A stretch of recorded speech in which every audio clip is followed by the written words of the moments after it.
Ceritane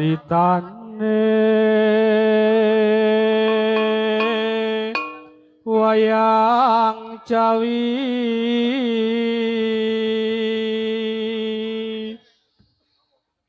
ing Prajana Lengka Diraja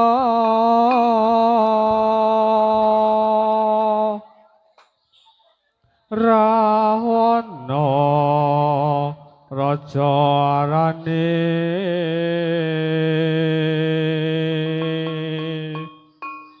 gawe keker nyolong Sinta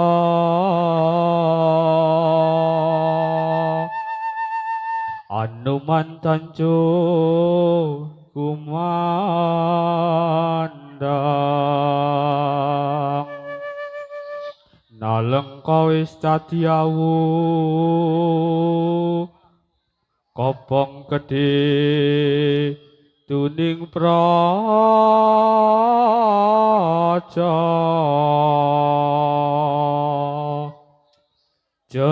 ceritane wayang Ramayana ing negara Nalengka Diraja Ratu Buta Rahwana raja gawe geger nyolong Dewi Sinta Anuman digedhek putih sowan taman Sinta dicamule konangan Indrajit lan Batin ning Anuman ora wedi getih Iladalah Nalengka tiapa kopong kilang waao kopong pateng pendang Omah gedhe kopong dadi awu rasa muda nangis gereng-gereng iyo ae ya iyo ae iyo ae ya iyo ae iyo ae ya iyo ae iyo ae ya iyo ae ceritane wayang Ramayana ing negara Nalengka Diraja Ratu Buta Rahwana raja gawe geger nyolong Dewi Sinta Anuman digedhek putih sowan taman Sinta dicamule konangan Indrajit lan Batin ning Anuman ora wedi getih Iladalah Nalengka tiapa kopong kilang waao kopong pateng pendang Omah gedhe kopong dadi awu dosa muda nangis gereng-gereng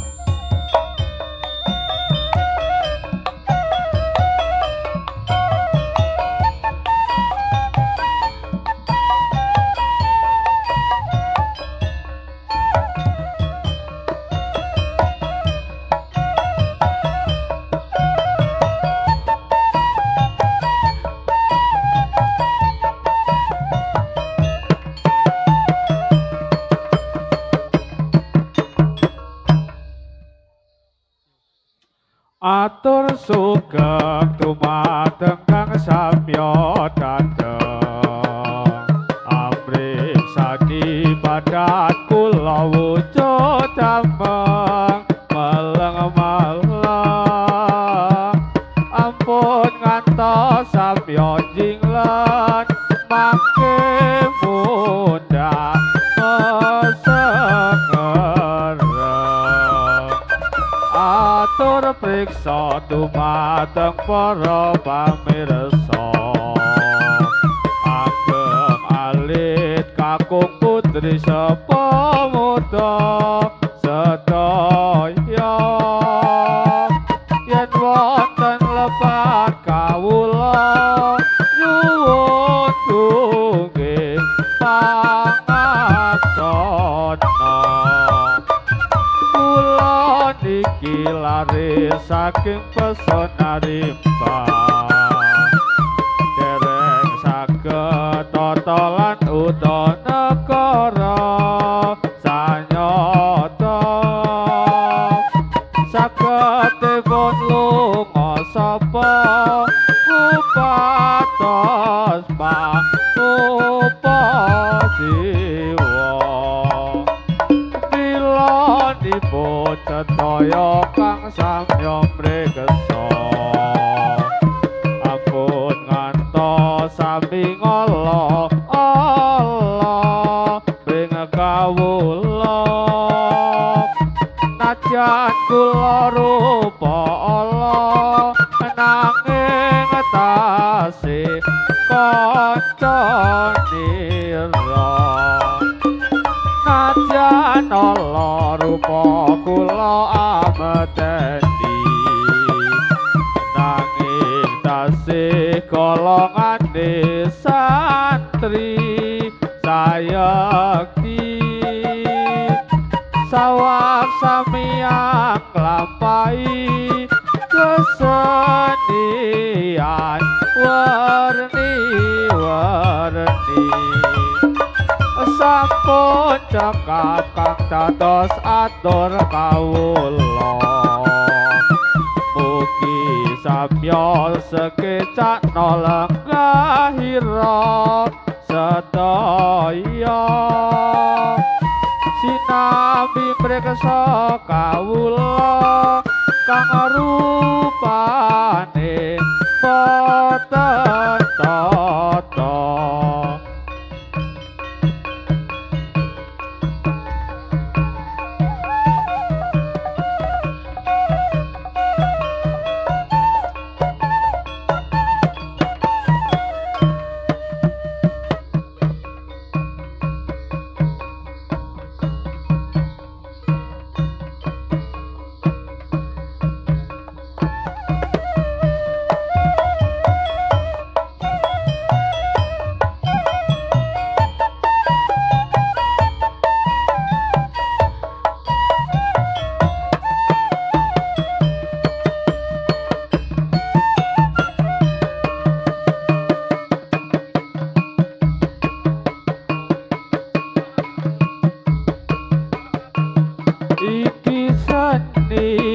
tata kanggo kumpulan jenengane kesenian gayaan sajan Allah seno kanggo hiburan uga bisa babagan seduluran oleh aleo sedaya para pamirsa ageng alit kakung putri sepamuda sekecana anggenipun lampaira sinambi mreksa rupa kula mboten tata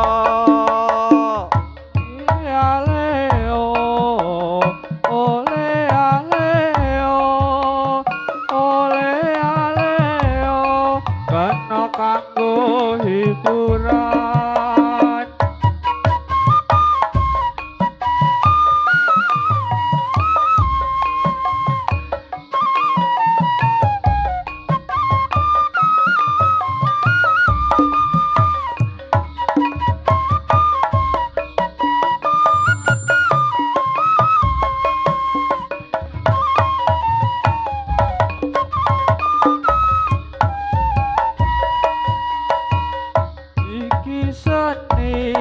datang kanggo kumpulan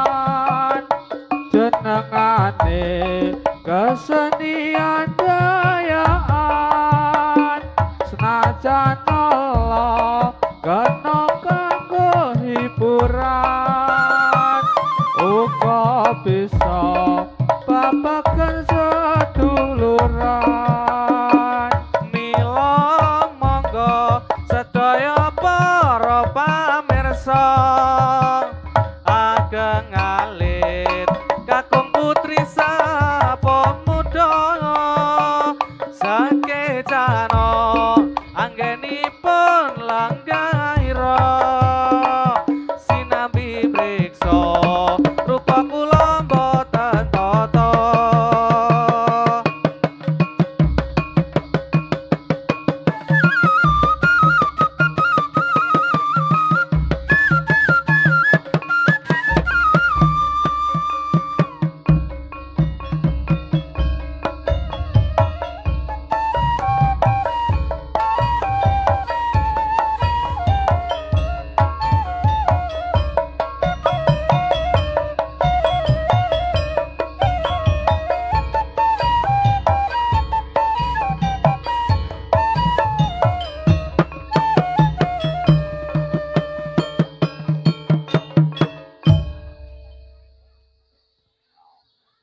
Ayo prakanca padha olahraga supaya badane rasa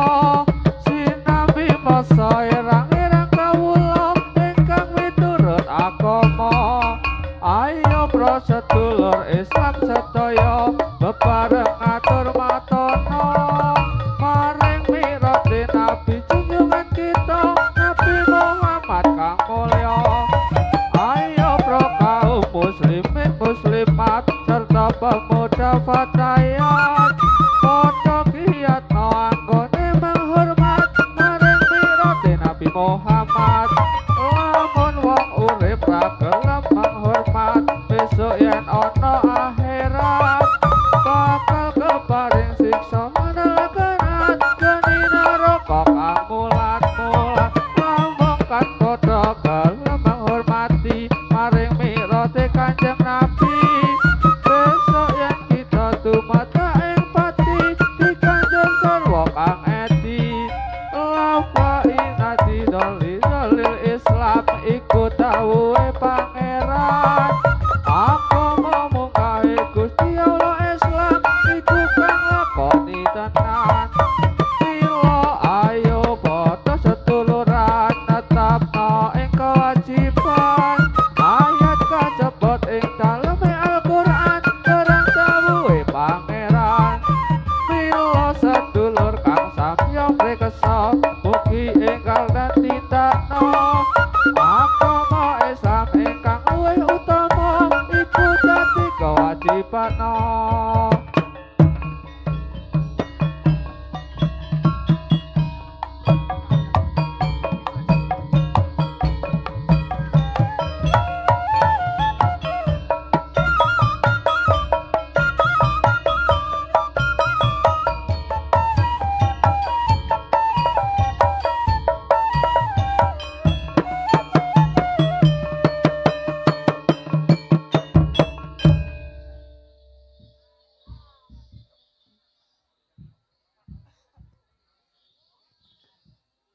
Raga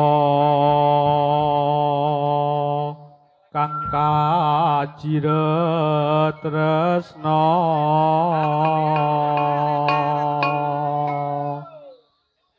dilali talining jiwa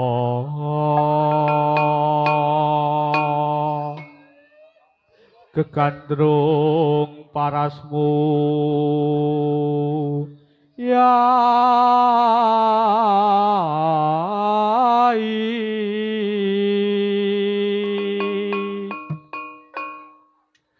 ora gampang nampa lelakon iki aku wis nyoba ikhlas nanging apa tak lakoni nampa kasunyatane tresna kowe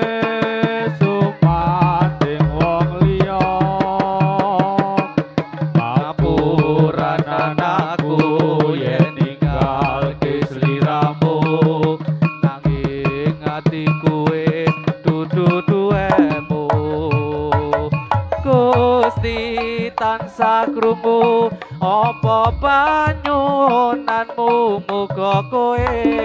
enggal entuk gantiku ati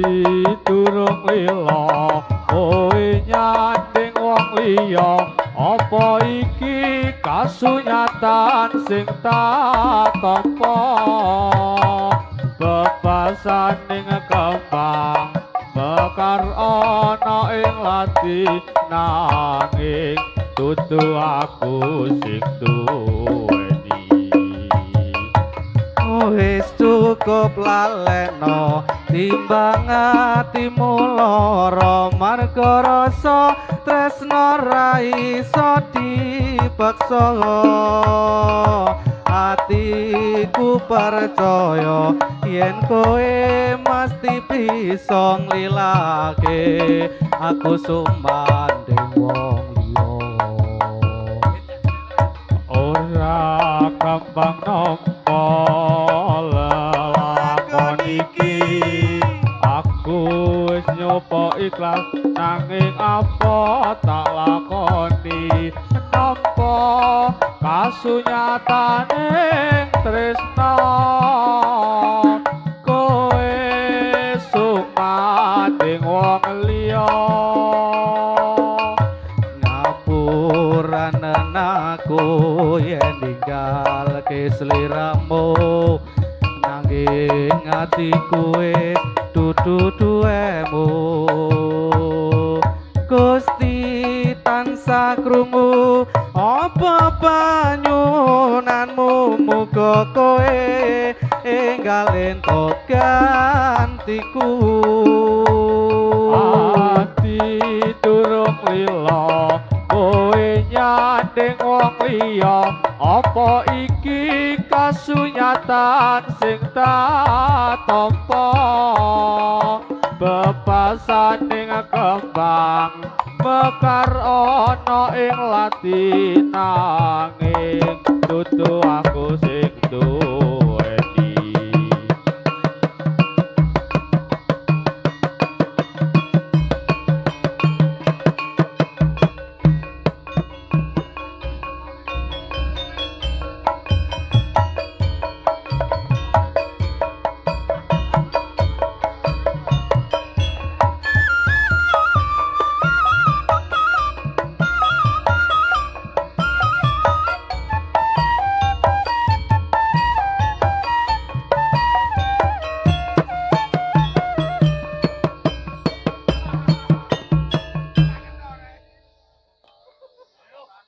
atur para kanca atur pambagya tumateng para rawuh sedaya matur nuwun sanget ing rawuhnya ing pakempalan dalu punika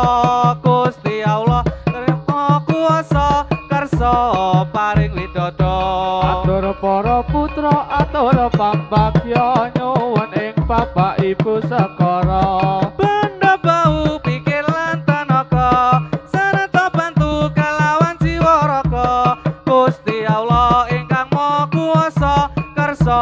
paring nugraha kita sesulo dumateng pangeran saged tindak ning kewajiban Dere dawuhe Gusti Pangeran sampun kasebat ing dalam Al-Qur'an Nabi Muhammad kang dados utusan kautus dening Pangeran atur para putra atur pambagya nyuwun ing bapak ibu sedaya benda bau pikir lan tenaga serta bantu kelawan jiwa raga Gusti Allah ingkang Maha Kuwasa kersa paring nugraha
nolong sasat abyoring kartika kadya puspita ing netra hanjaka pitresna rasa tresna kang sejati mandya lestari akitung tembang suci anjakseni sajroning sepi cahyamu andadari sarati najan kembange ati angen-angenmu melasno kawan miteri tanpa wangenan lumaku nembus marang kakabyan banget manis ing sinawang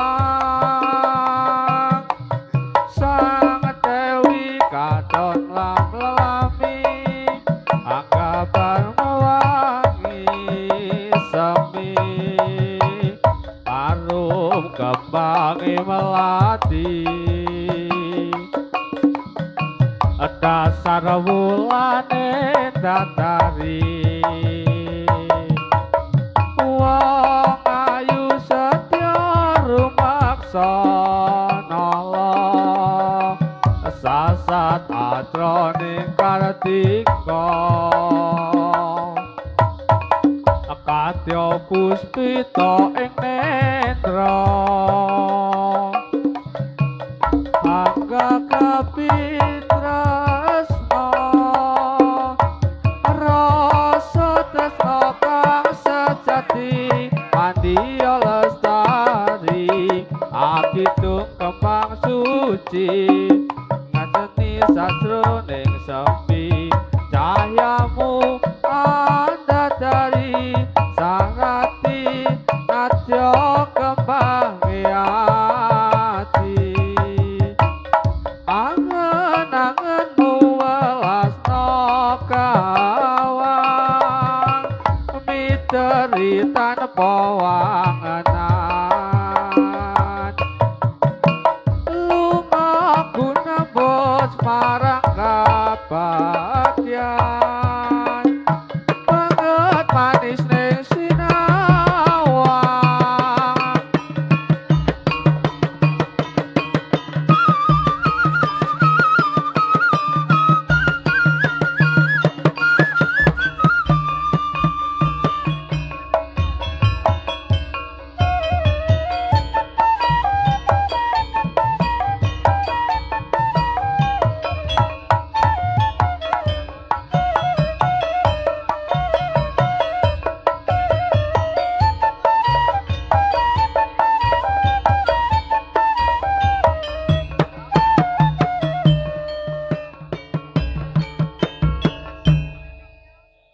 pada bulan roja, bulan yang besar sekali.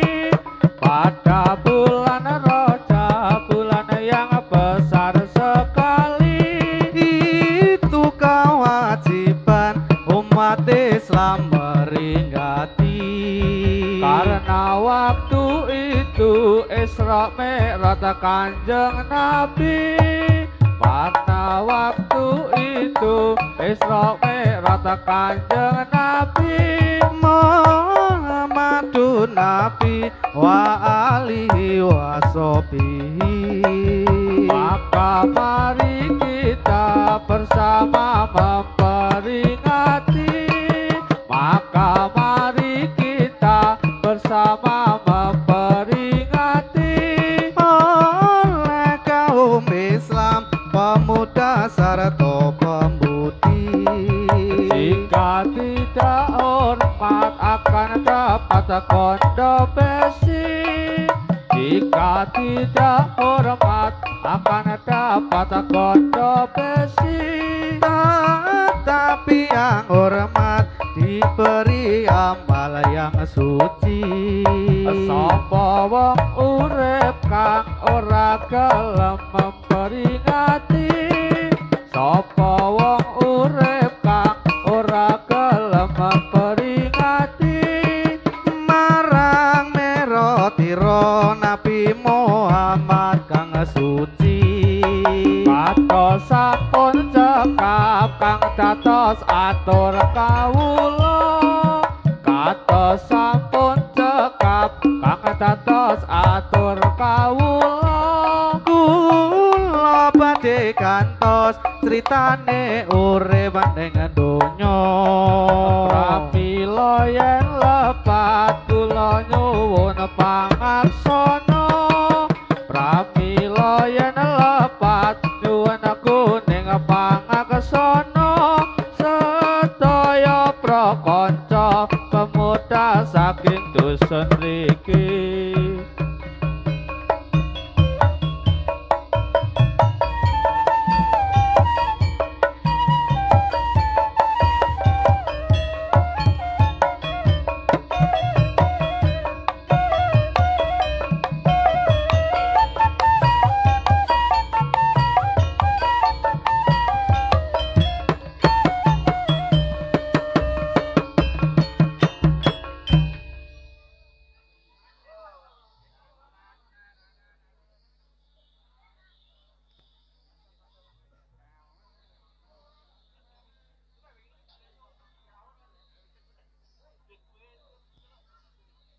ingsun miwiti seni kula niki ingsun nyata lagi wangi rasa ungkapan aning cakaati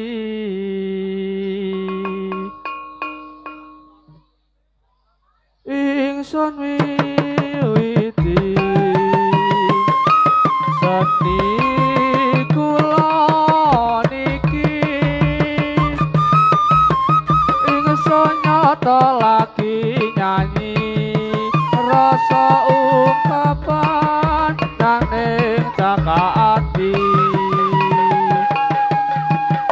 kula mangartiya dumateng sedaya pamirsa estu kula paring utana nyata lantip saking kadang muda mugi minggatena seni niki nyata saking desa asonari banyuwun grepaka endah ing grepaka kantos ing nuswantara amung pamuji maring kersane Gusti mugi Gusti ngijabahi pentas seni wonten ing wekdal mriki mula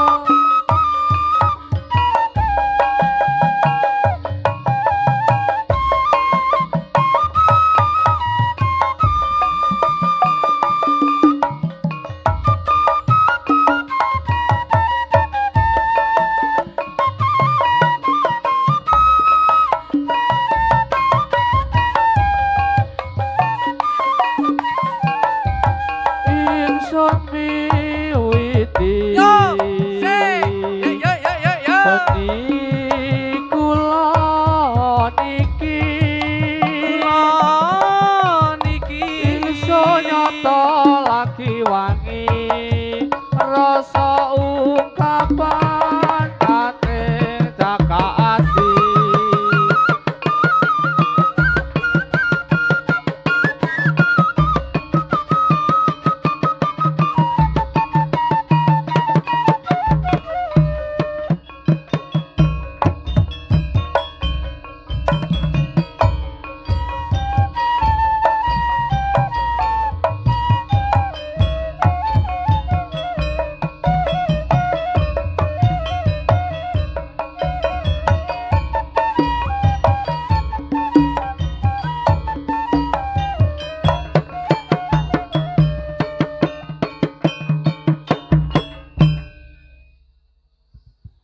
Sorak-sorak bergembira, bergembira semua.